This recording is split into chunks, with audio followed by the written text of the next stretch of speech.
Boa noite, meus amigos.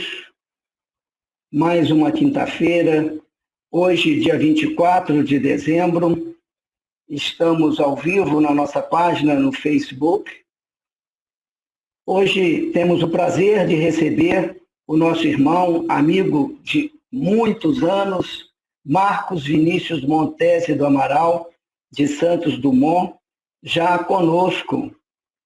E vamos pedir, inicialmente, antes da prece inicial, que o Marcos se apresente, fale um pouco da sua jornada dentro do Espiritismo, do trabalho que realizam em Santos Dumont, e logo em seguida iniciaremos a palestra com o tema Jesus e Consciência.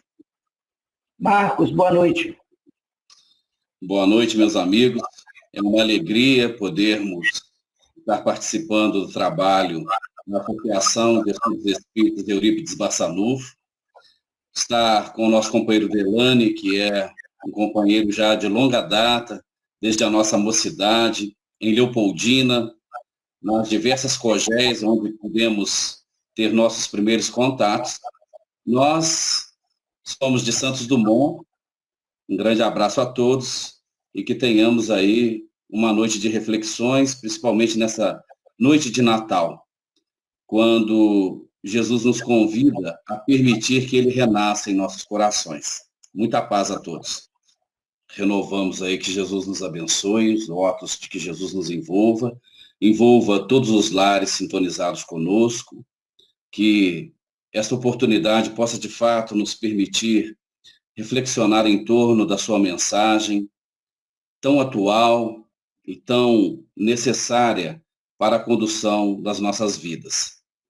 O tema que nós escolhemos, na realidade, ele está baseado na obra Jesus e a Atualidade, do Espírito Joana de Ângeles, quando ela vem tecendo várias dissertações em diversas situações, convidando-nos a estar com Jesus nas mais diversas oportunidades nas nossas vivências. E sintetizamos o conteúdo desta obra porque todos nós nos situamos em vários níveis de consciência. Somos convocados a todo momento pelo Cristo para esse despertamento, a fim de que elevemos o nível em que nos situamos para os patamares superiores, quando ele nos convida nessa subida a fazer com que despertemos para as realidades espirituais. Então, esse é o convite, a proposta para o nosso estudo desta oportunidade, a fim de que nós saiamos da consciência de sono em que muitos de nós nos encontramos e possamos despertar para as realidades que estão à nossa volta e que nos aguardam no plano espiritual. André Luiz nos diz que há milhares de espíritos encarnados na Terra que não sabem quando estão aqui e quando retornam para a pátria espiritual. Vivem num processo de consciência de sono em que ainda não se dão conta dessas mudanças, né? Quando estão encarnados, quando estão no mundo espiritual. Então, nós precisamos sair desse marasmo, dessa situação negativa ou de níveis mais baixos para os patamares superiores. E vamos encontrar em algumas passagens de Jesus essa proposta e as propostas de muitos daqueles que tiveram o intuito de segui-lo, mas que ficaram na sua zona de conforto, que não tiveram a coragem de fazer o processo de mudança, desse despertamento, dessa busca, para que, de fato, a sua mensagem entronizasse na sua intimidade. Então, nós vamos exibir aí um vídeo de uma passagem bastante conhecida e que vai nos convidar a essas reflexões que nós estamos ensejando.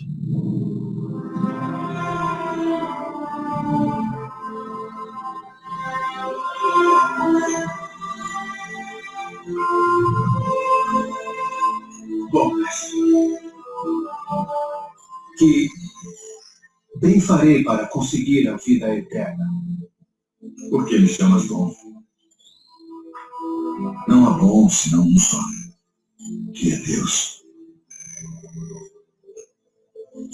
Se queres, porém, entrar na vida, guarda os mandamentos. Quais? Não matarás. Não cometerás adultério. Não furtarás. Não dirás falso testemunho. Honra teu pai e tua mãe. E amarás o teu próximo como a ti mesmo. Tudo isso tenho guardado desde a minha mocidade. Que me falta ainda? Uma coisa te falta. Se queres ser perfeito, vai, vende tudo que tens e dá-o aos pobres, e terás um tesouro no céu. E vem e segue-me.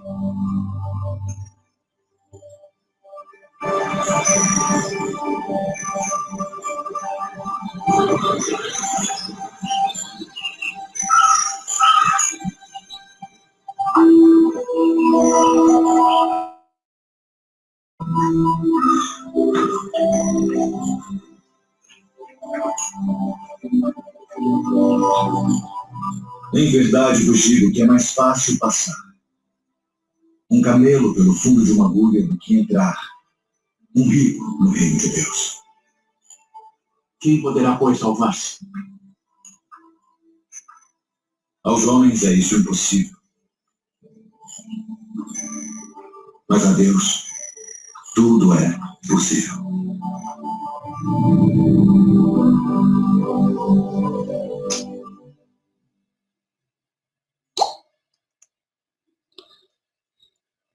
Essa passagem ela é bastante significativa, porque conforme a gente pode apreender nesse encontro desse jovem rico, né, que, segundo ele próprio, era um cumpridor da lei, alguém que já havia efetivado inúmeras conquistas, e vai então nesse encontro questionar, perguntar ao Cristo o que ele deveria fazer para conquistar a vida eterna, já que ele se supunha um cumpridor da lei, dos mandamentos.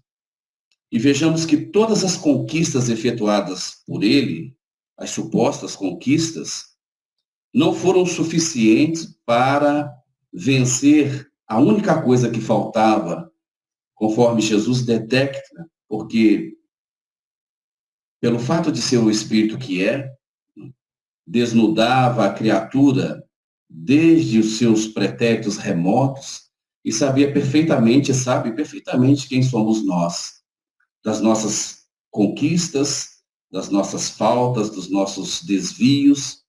E vendo aquele jovem com a proposta de segui-lo, percebeu Jesus que, em virtude das posses que ele ainda detinha, o apego às coisas, às posições, não é?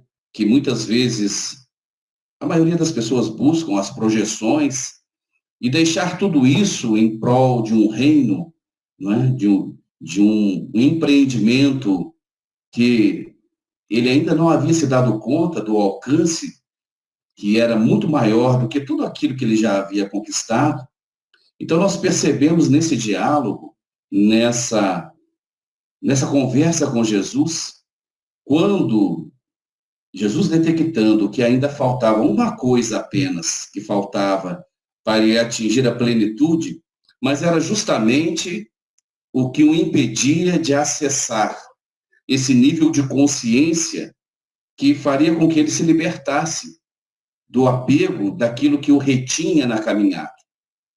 Tanto que, obviamente, ele, olhando para os discípulos já no final do diálogo, né, quando se encerra o diálogo com Jesus, e ele, obviamente, pensando, deixar tudo que eu já conquistei, todas as minhas posses, a corrida que me espera amanhã, conforme Amélia Rodrigues descrevendo essa passagem, vai ensejar que muitas vezes nós adiamos esse convite que é para o hoje, para o agora, que Jesus nos faz, porque estamos fazendo planos, projetos para conquistar coisas que vão ficar na terra.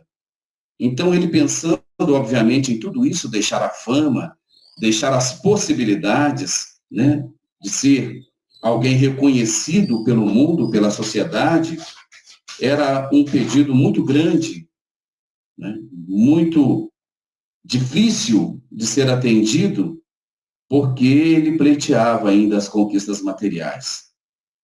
Então, quando percebemos que a proposta que nos chega de termos que deixar tudo aquilo que a gente pensa ter conquistado, não é?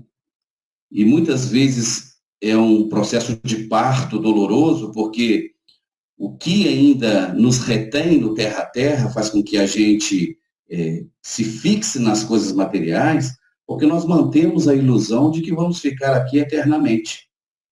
Nós não nos preparamos para deixar as coisas, né, que nos detêm. Então, para aquele jovem, a única coisa que lhe faltava era, de fato, o que o impedia de seguir a proposta de Jesus. Está aí a passagem, obviamente, transcrita, que nós não vamos voltar, porque o vídeo, obviamente, nos proporcionou apreendermos o conteúdo desse chamado do Cristo para esse jovem que o procura. Mas vejamos também que, saindo dali, nós vamos encontrar, na sequência da passagem, os fatos que vão se suceder de espíritos, de companheiros que vão também propor ou serem chamados a seguir o Cristo e que vão também, em virtude das opções que fizeram, se manterem em níveis de consciência ainda que não atendem à proposta desse chamamento.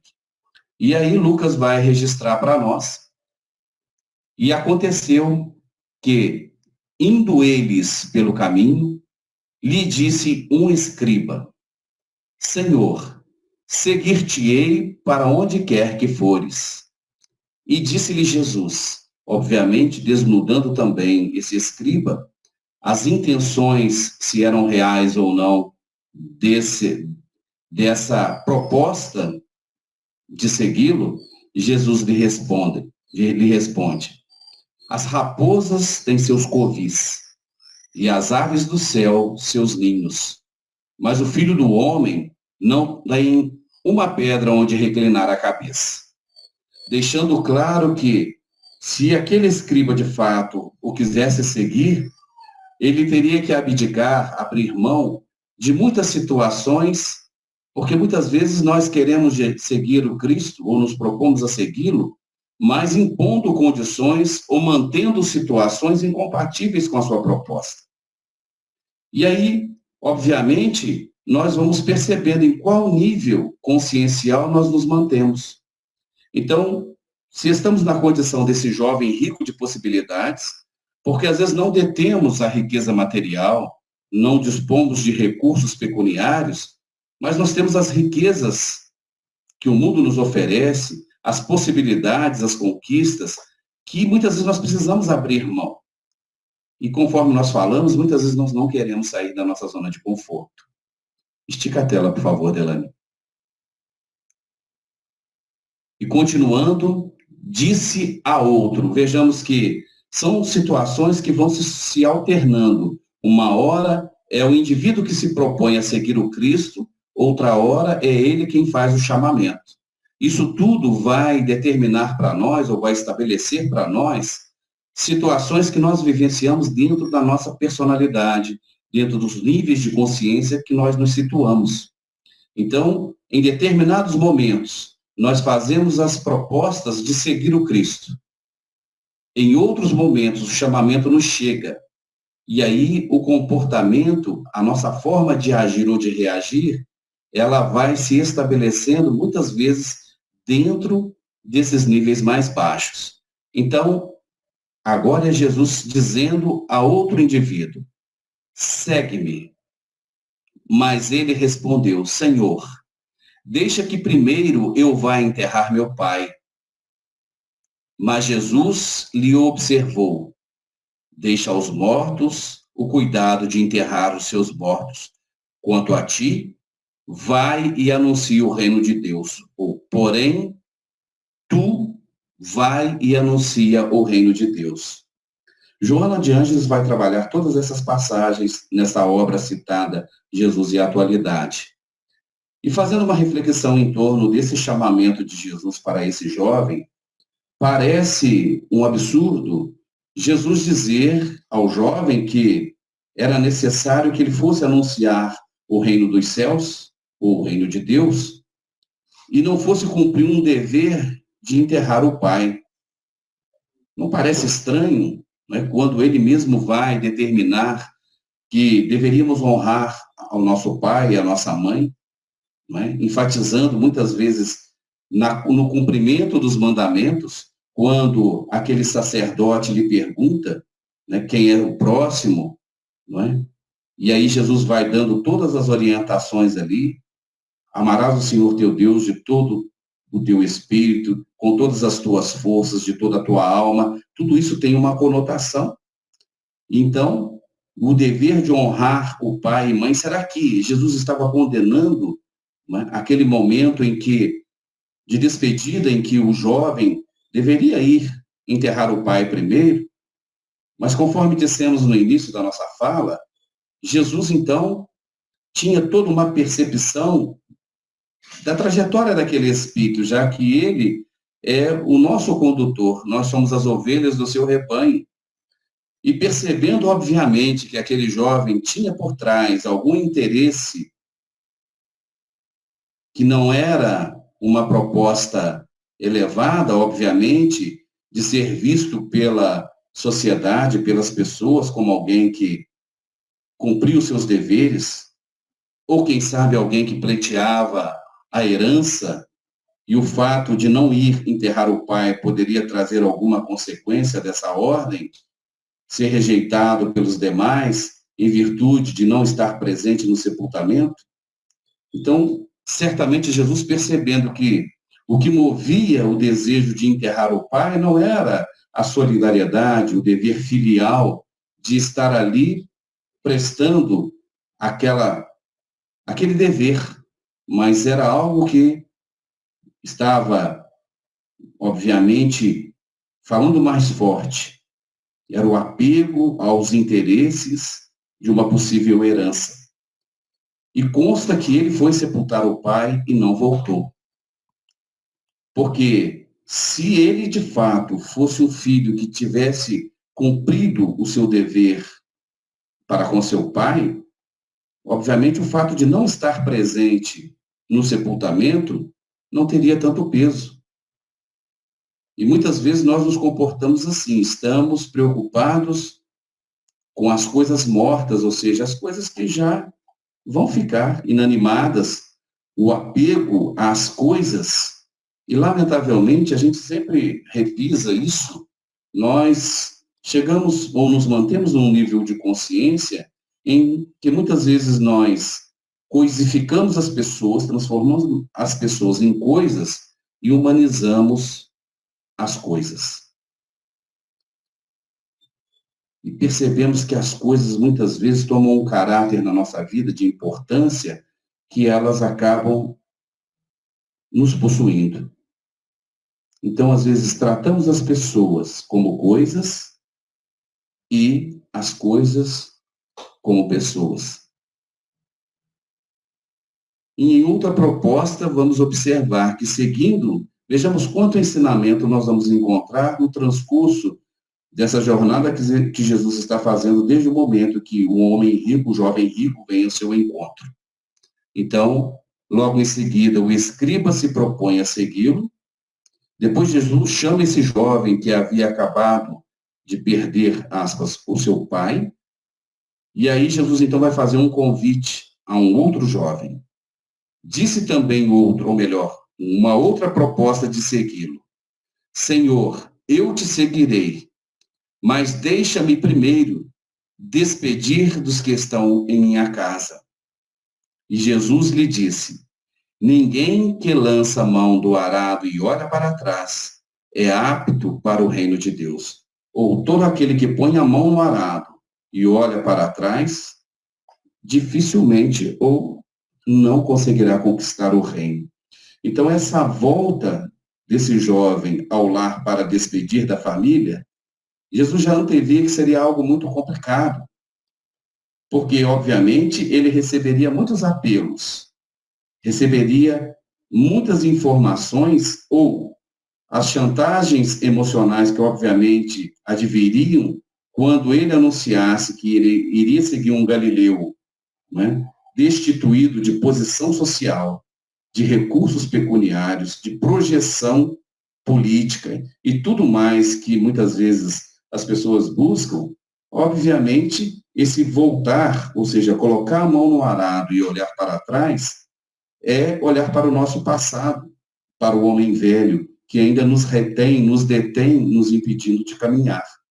Então, Jesus, já percebendo tudo isso, sabia que o fato dele voltar para se despedir dos seus, obviamente, dificultaria aquela proposta de seguir.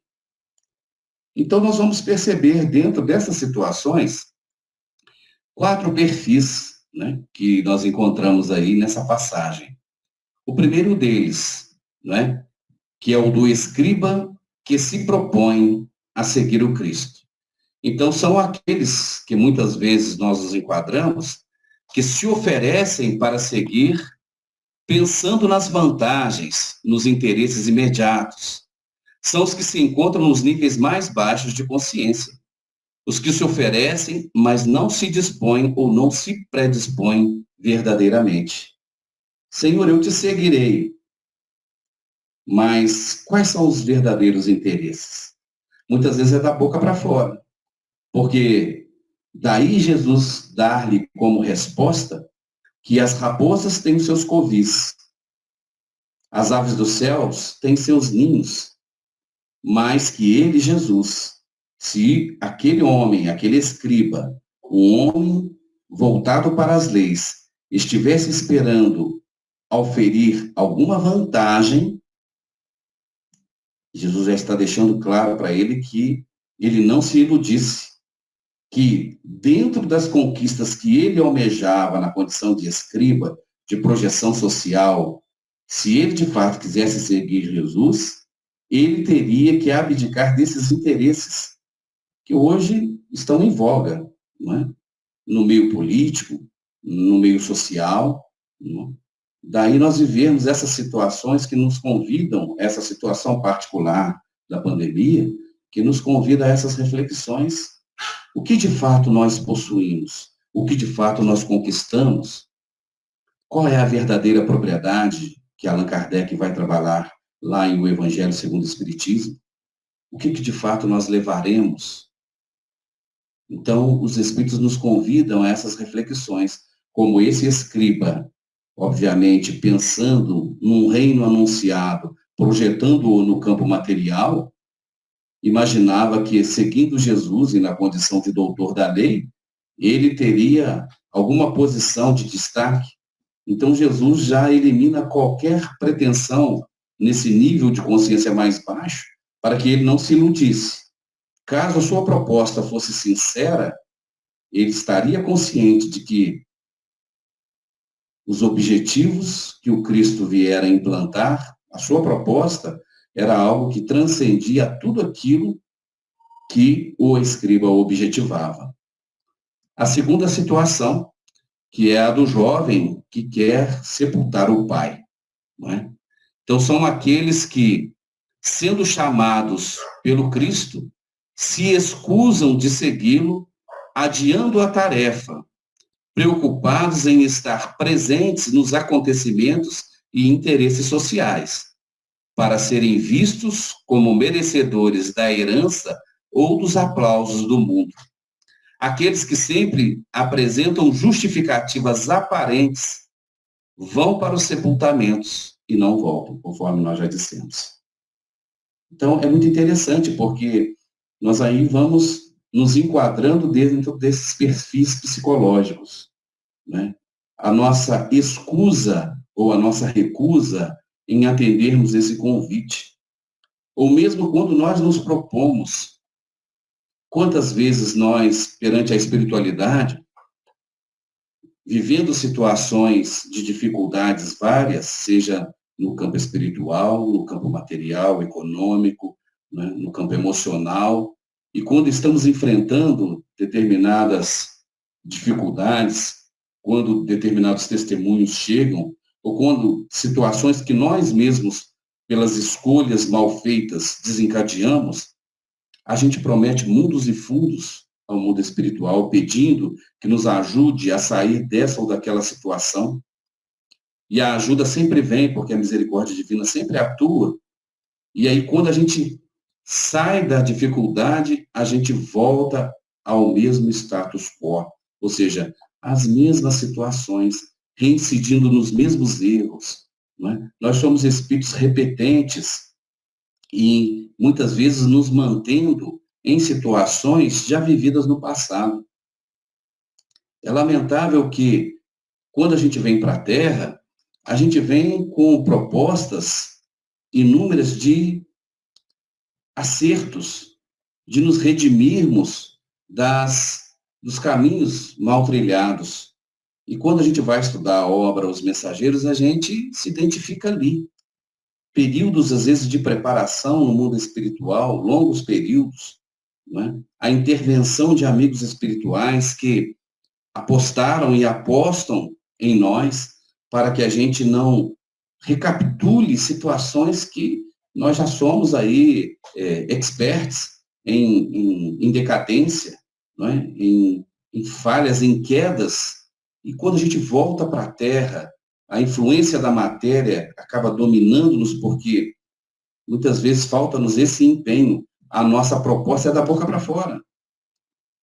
E aí a gente saindo da dificuldade, muitas vezes que os espíritos vêm, dão aquele refrigério, aí a gente volta a reincidir nos mesmos erros.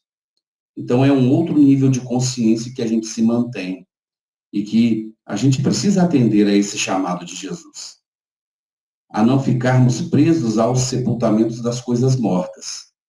Porque se a nossa consciência, né, se nos mantemos num nível consciencial onde cumprimos os nossos deveres, essas situações que muitas vezes passaremos por elas e temos que, às vezes, cumprir um dever filial e muitas vezes não podendo, por conta de uma obrigação maior, a nossa consciência estará tranquila. Mas, obviamente, este jovem que queria sepultar o pai, a sua preocupação maior não era a de cumprir esse dever. E talvez com a perspectiva ou com a expectativa da herança que, obviamente, lhe caberia. E o fato de não estar presente no sepultamento poderia trazer consequências ou dificuldades no relacionamento com os demais herdeiros. Quando a gente enfrenta, às vezes, situações semelhantes nesses processos aí de partilhas de bens, de coisas mortas. A terceira situação, que é do candidato a discípulo, daquele que quer primeiro se despedir dos seus. Daí Jesus dizer que, quando nós olhamos para o dia de ontem, para o passado, sem a consciência do dever, do campo que nos aguarda, a gente corre o risco de retomar situações mal vividas, fracassos experienciados, porque nós temos uma ideia, às vezes equivocada, de que a gente deveria banir o passado da nossa vida. O passado, obviamente, composto de erros e acertos, ele nos faculta as experiências. O grande problema é que nós cometemos o sério equívoco de nos fixarmos aos erros do ontem. Então, segundo pesquisas, nós somos criaturas que, dos 100% da nossa existência, nós nos fixamos 60% no passado, 30% no futuro e apenas 10% da nossa vida nós fixamos no momento presente. E é por isso que nós não presentificamos as coisas. Nós estamos, às vezes, vivendo uma situação e não estamos presentes naquilo que estamos fazendo, ou porque estamos presos ao passado, cultivando sentimentos de culpa, ou estamos projetando para o futuro. A ansiedade pelo dia de amanhã, já recomendada por Jesus, recomendada ou evidenciada, melhor dizendo, no Sermão da Montanha, quando ele fala-nos a respeito dessa ansiedade pelo futuro. Então, nós precisamos inverter esses percentuais. A nossa vida se transformará quando nós estivermos nos fixando 60% dela no presente. E o passado fizer parte no percentual de 30%, porque ele é importante. Mesmo os erros perpetrados, eles nos ensinam a não repeti-los. O problema é que nós somos espíritos renitentes, reincidentes. Então, apenas mantermos 10% da nossa vida no futuro, dos objetivos futuros, porque sabendo manter 60% no presente, de tudo aquilo que fizermos, obviamente o futuro será consequência desse presente e o passado nos acompanhará com o rol de experiências já vividas, mas que fazem parte dessa construção do ser imortal, que busca uma consciência lúcida, uma consciência desperta, para seguir Jesus. Então, sairmos desse patamar em que estamos presos ao ontem, 60% da nossa vida, muitas vezes nos comportando como bodes, que Jesus vai evidenciar lá no Sermão Profético, quando ele vai comparar-nos, a humanidade, a bodes e ovelhas. Aqueles que se comportam como bodes, ou seja, animais ruminantes, regurgitantes, todas as vezes, nós somos, às vezes, criaturas que estamos ruminando o passado.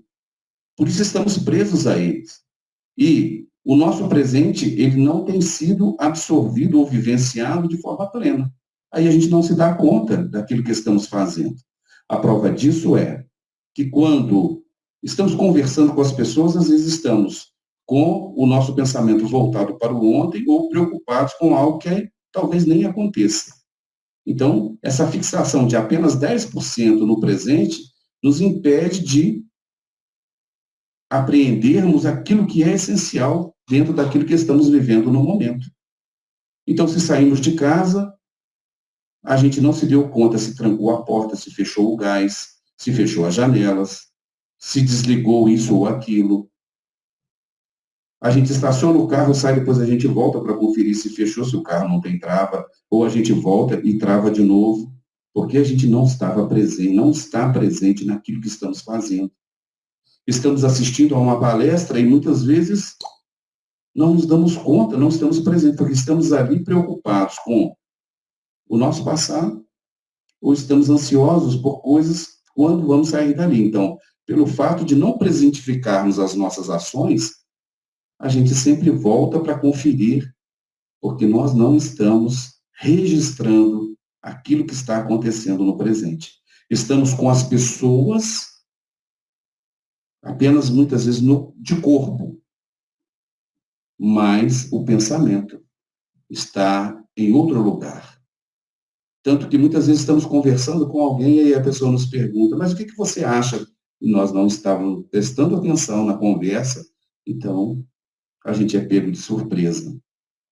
Então, nós temos essa necessidade de reverter esse percentual, vivermos pelo menos presente 60% da nossa vida no presente.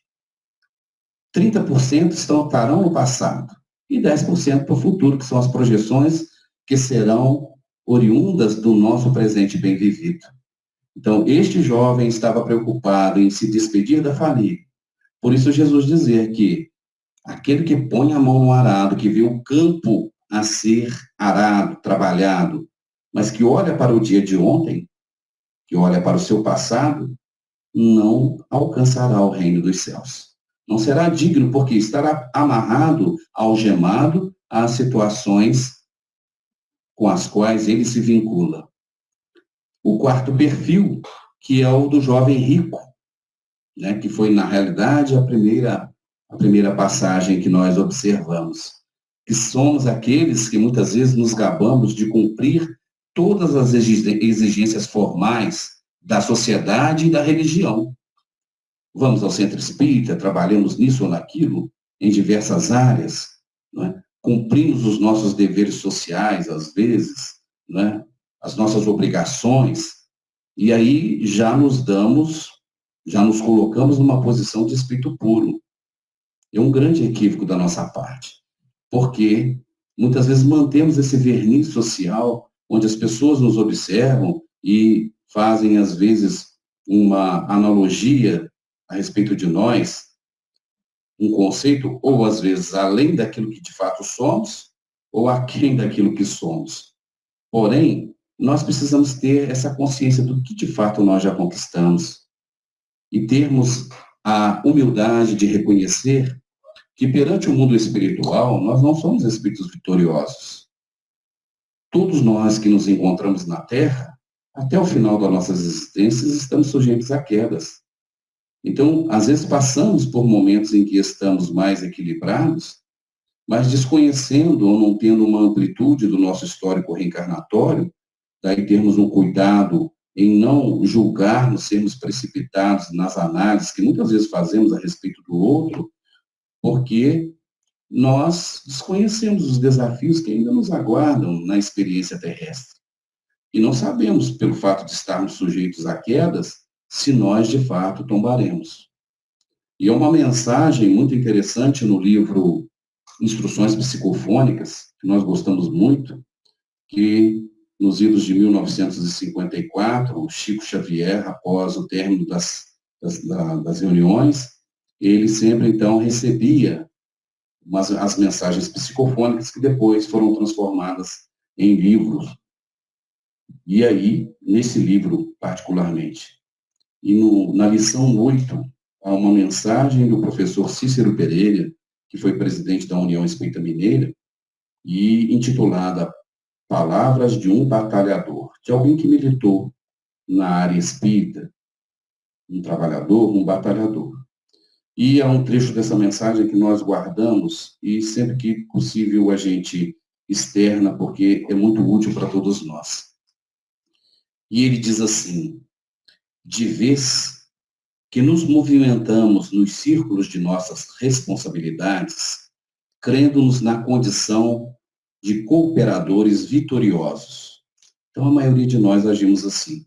Militamos, transitamos pelos círculos das nossas responsabilidades, sejam ela familiar, social, na casa espírita, enfim, de vária ordem. Então, nós transitamos por esses círculos de nossas responsabilidades, crendo-nos na condição de cooperadores vitoriosos. A gente acha que já venceu. E aí ele arremata. Quando, na realidade, perante os benfeitores da espiritualidade maior, ou seja, perante o mundo espiritual, a forma como os espíritos amigos nos veem é que nós nos encontramos todos em constante perigo. Então, veja que interessante. Nos movimentamos nos círculos das nossas responsabilidades, crendo-nos na condição de cooperadores vitoriosos, quando, na realidade, perante os benfeitores do mundo espiritual, somos apenas companheiros em perigo, carregando inúmeras dificuldades para atender as nossas possibilidades de soerguimento. Então, é uma mensagem bastante profunda, quando, na realidade, perante os benfeitores da espiritualidade maior, somos apenas companheiros em perigo, com imensas dificuldades para satisfazer aos próprios reajustes.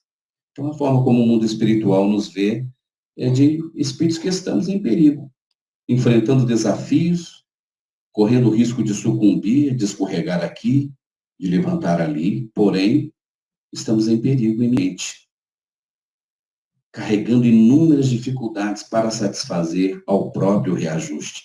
Então, às vezes, estamos nessa condição de companheiros ricos de possibilidades, atendemos às exigências da sociedade, da religião, tendo amealhado os recursos do conhecimento, queremos o reino desfrutando os favores do mundo. Quantas vezes Nós queremos alcançar o reino dos céus, mas não abrimos mão dos favores que o mundo nos oferece, sem contribuir com nada de si, presos às posses efêmeras. Então, às vezes, nós estamos aí, a maioria, né, de nós nos mantemos nesses 4 perfis. Mas há um 5º perfil que o Evangelho está recheado de espíritos que conseguiram alcançar um nível de consciência superior, convocados por Jesus, quando nós vamos perceber que o espírito que atingiu esse nível de consciência é o espírito que conquistou a entrega incondicional. E vamos perceber isso em Pedro, após a negação. Quando ele, vivendo aquela experiência, não é, de ter negado Cristo, ele então se soergue e é capaz de, forma incondicional, entregar sua vida à proposta do Mestre, que é a da conquista de si mesmo e do trabalho constante em prol daqueles que estão na retaguarda. Vamos encontrar em Paulo, após a conversão, essa entrega incondicional de alguém que se levantou como fênix das cinzas do homem velho para dar vazão ao homem novo e daí ser o espírito destemido que vai, a serviço do Cristo, trazer-nos o Evangelho de forma, na sua vivência, nas lutas que enfrentou, nos seus testemunhos. Vamos encontrar João Evangelista, o discípulo amado, desde o primeiro chamado. Um espírito diferenciado que conseguiu vivenciar o amor de tal forma que foi o único que foi poupado daqueles testemunhos acerbos. E vamos encontrar em Maria de Magdala, desde aquele primeiro encontro, quando ela vai, pega o barqueiro, atravessa o lago e vai até a casa de Simão, e se apaixona por esse homem, por esse ser, e foi capaz de amar de tal ponto, porque percebemos em Paulo a castidade, era um espírito viril, que apenas estava direcionando as suas energias para o lado oposto, mas que quando encontrou Jesus foi capaz de se soerguer.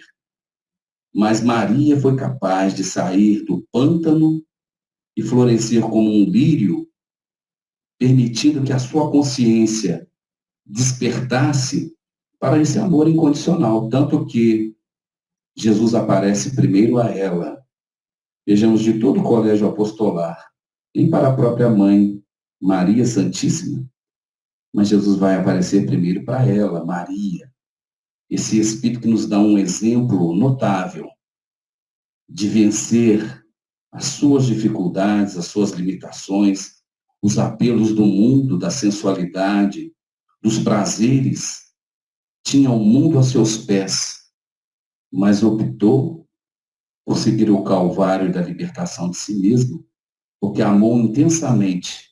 Daí Jesus elegeu-a como a primeira a ter a oportunidade do reencontro após a crucificação.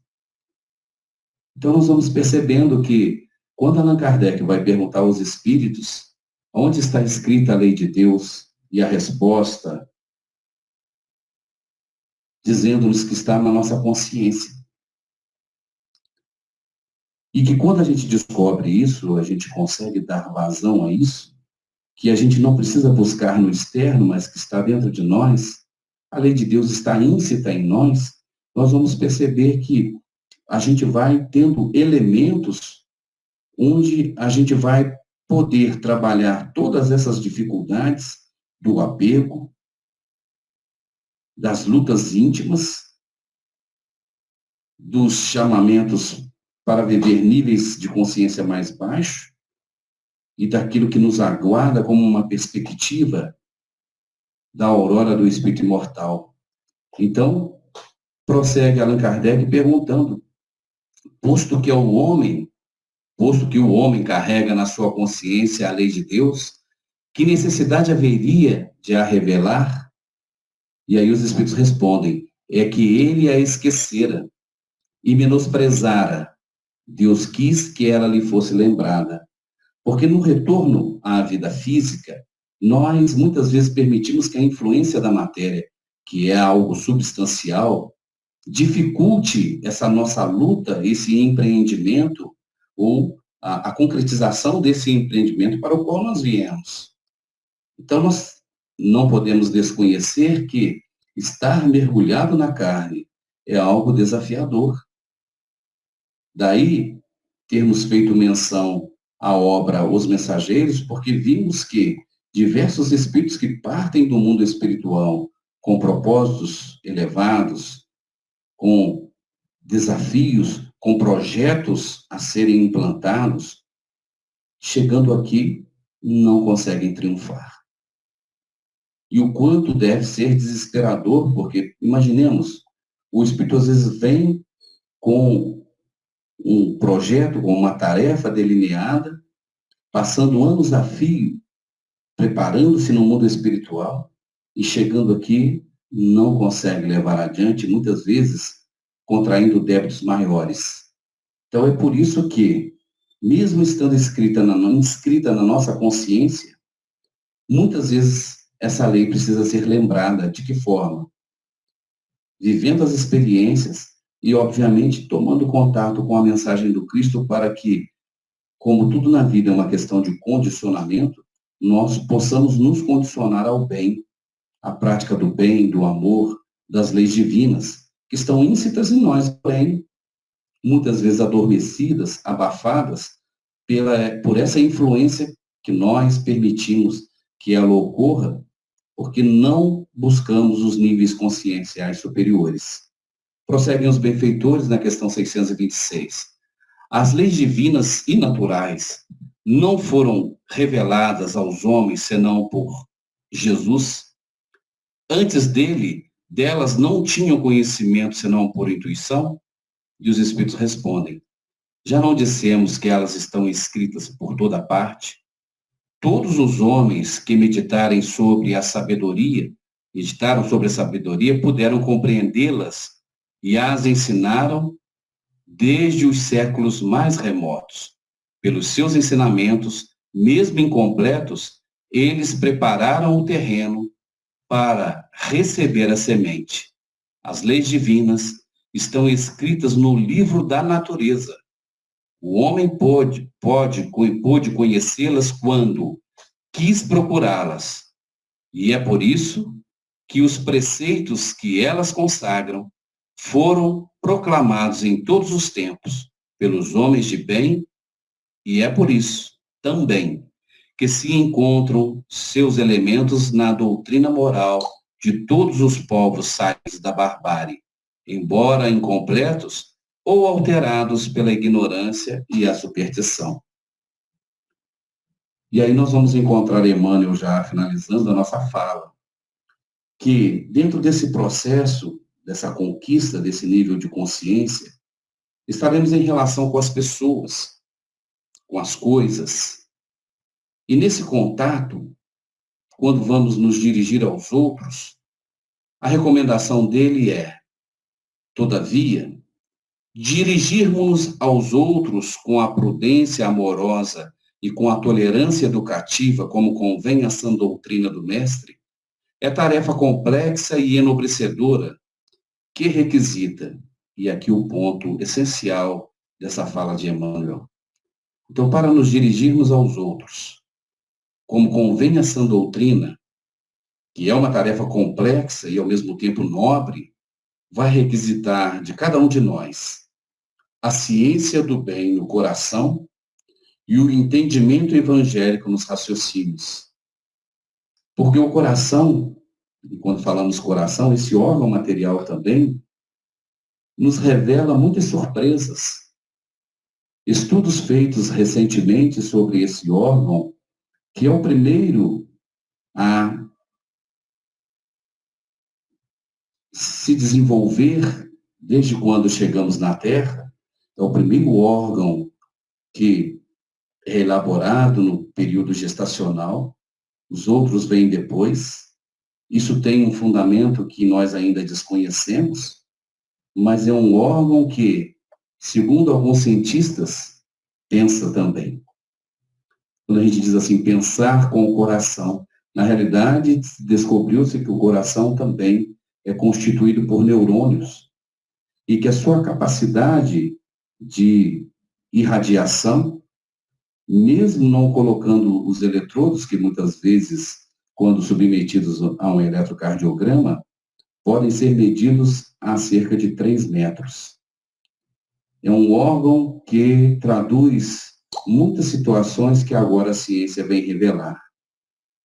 E é interessante a gente pensar, porque não é só de forma figurada que nós vamos encontrar quando Jesus recomenda amar a Deus sobre todas as coisas, ao seu próximo, como a ti mesmo, ao teu próximo, de todo o teu coração, de toda a tua alma, de todo o teu entendimento. Olha que interessante. Com todo o teu entendimento se referindo às questões cerebrais, a esse órgão que é o veículo da manifestação da inteligência, mas de todo o coração, que é esse órgão do sentimento, que traduz o amor. E vamos, já que as leis de Deus estão escritas em nossa consciência, aonde fica a sede da consciência? O que os Espíritos nos dizem? Porque a gente fala, nós precisamos ter consciência, e nós projetamos, nós sinalizamos aqui. Mas a sede da consciência é aqui ou é em outro lugar? E quando Allan Kardec é questionado sobre isso, aonde se situa a alma, não é? Ele vai falar que a sede da alma, né, do Espírito, onde fica? E nós vamos encontrar uma orientação lá no Evangelho segundo o Espiritismo, no capítulo 13, item 10, para que a gente possa pensar, não estamos fechando questão, mas fica como uma proposta.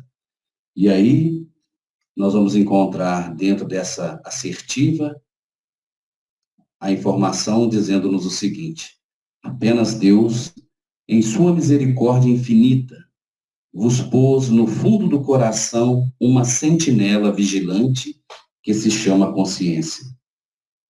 Por que os Espíritos não mencionaram no cérebro? Olha que interessante. Apenas Deus, em sua misericórdia infinita, vos pôs no fundo do coração uma sentinela vigilante que se chama consciência. Escutai-a, que somente bons conselhos ela vos dará. Às vezes, conseguis entorpecê-la, opondo-lhe o espírito do mal. Ela, então, se cala. Mas ficai certos de que a pobre escorraçada se fará ouvir, logo que lhe deixardes apreciardes lhe deixardes aperceberdes da sombra do remorso. Ouvi-a, interrogai-a, e com frequência vos achareis consolados com os conselhos que dela houverdes recebido. Então, se nós queremos atingir os níveis de consciência superiores, nós teremos que trabalhar essa questão consciencial, que, conforme os Espíritos nos dizem, está no fundo do coração, chamando-nos a atenção para o desenvolvimento do sentimento, do amor. Temos aí os coeficientes da inteligência, os coeficientes emocionais trabalhados na área psicológica. Então, nós precisamos dar vazão ao sentimento, porque conhecimento nós já alcançamos bastante. E alcançaremos mais, obviamente. Vivendo num mundo tecnológico, onde estamos aí envolvidos por essa tecnologia, que hoje nos possibilita estarmos adentrando os seus lares, estando em contato mesmo à distância, estreitando os laços, unidos, obviamente, pelas vibrações que o mundo espiritual nos faculta, por esse fluido universal que envolve a tudo e a todos, nós estamos num mundo onde o progresso intelectual já está bastante adiantado, mas precisando desenvolver o sentimento fazendo esse órgão pulsar de forma a irradiar o sentimento que ainda está embotado na nossa intimidade.